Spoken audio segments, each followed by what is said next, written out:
and people were starting to do the master cleanse or the lemon detox, where you just drink maple syrup, lemon water, and then you do like enemas once a day. And and I've always been an inquisitive mind, so I just don't follow a diet. I need to understand the mechanics and everything. And so I read that doctor's book, and he talks about how meat just putrefies in your diet, and or your gut, and it's the longest thing that takes the longest to digest. And it made a lot of sense to me. So I thought, okay, so if I'm eating rotting meat, it's just going to make me feel worse. And so I lost weight on the master cleanse, obviously, because you're eating nothing for 10 days. And so I just said, you know what, I'm just going to try and not eat meat. And then it became a 12-year stint. I never realized that processed food and then removing meats would actually cause me to have more severe depression. I never knew, because, you know, the thought is, oh, plant-based, you're so healthy, right? So there's that kind of narrative.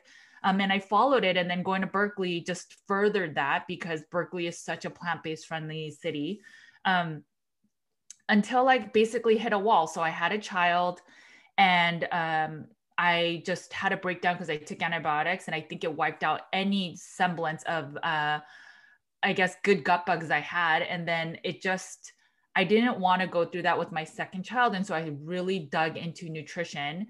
And then I found that a lot of the narrative around meat causing heart disease, being so bad for your health, was so false. And that actually I was eating a lot of anti-nutrient rich foods that were depleting me of minerals. And then I was also nursing when I got really sick. And I just realized that plant-based is actually not ideal for most people. But I, followed mainstream media, or, the common narrative that plants are so healthy for you. But it's just not true. I think that's the case with a lot of people. A lot of people follow those headlines without actually digging into the science or the studies or anything behind them. And it's great that the thought process you have, where you think, right, I'm really going to dig into this. And I think if more people did that, they would realize what's going on. The problem is it all gets put out there in the media, and people sort of get drawn to it without realizing what they're doing. So along your journey, then you thought, right, okay, I better research this plant diet here, see what's really going on. Then you actually found out that perhaps eliminating meat from your diet wasn't the best way to go. So I presume then you started to add it back in. Yeah. So what ended up happening was I got sick with my first child. And then, so I went on antipsychotics, antidepressants. My therapist back then, my psychiatrist was like, your brain is just wired where you're mildly depressed your whole life. And so you need to be on antidepressants. What's so wrong with that? So I, blindly listened because he's a doctor, so he should know. And then I went on antidepressants. In 3 months' time, my depression was just getting worse. And so then it was like, I was at the highest dose. And then after that, then they started trying to add other supplementary medications that kind of complement the depression. And when I got pregnant with my second, I didn't want to be on medication. So I didn't take any of it. And then I just had this deathly fear that I would get sick again. So while I was pregnant, I was doing a lot of research and just studying about nutrition. And then I found keto. So after having my second, I tried the keto diet, and it helped a lot. And then as I was following a lot of the information within keto, most people eat meat on a ketogenic diet. And I just started seeing a lot of the nutrient facts about meat and how it's so nutrient dense, and like, what is even nutrient density, right? Like, didn't understand any of that.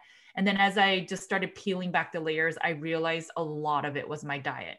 A lot of my mood changed by just incorporating a lot of good fats. So all of a sudden I'm eating avocado oil and even MCT oil, olive oil. I used to, be completely fat-free as much as you could on a plant-based diet. So I probably did it wrong. So there are some people that thrive on a plant-based diet. They probably do it a lot more smarter than I do, but I didn't. I went low-fat plant-based, which was not smart. So doing keto helped so much, but the nuances of allowing yourself 30 grams of carbs a day, especially for someone that came from disordered eating, it never helped. So I was on the keto treats, the keto fat bombs, the erythritol laced, junk snacks. And it never got rid of my sugar cravings. And so I'd always eventually crave and I'd fall into real sugar again. And so after just reading a lot about keto, I just decided, you know what, there's a period of stress that's coming. Maybe I just try this carnivore diet that people are saying is so healing. And I was going to just do it for 2 weeks because I didn't want to struggle and then turn to sugar when it was such an important time. So that 2 week stint became now like over 3 years. And, you know, the more I dug into the science, I couldn't believe the stuff I was finding. And so I went back to school to get my nutritional therapy certification. And now I'm just giving back because now I'm angry that my psychiatrist back then told me I was wired to be depressed when I have never had a bout of depression ever since being carnivore. So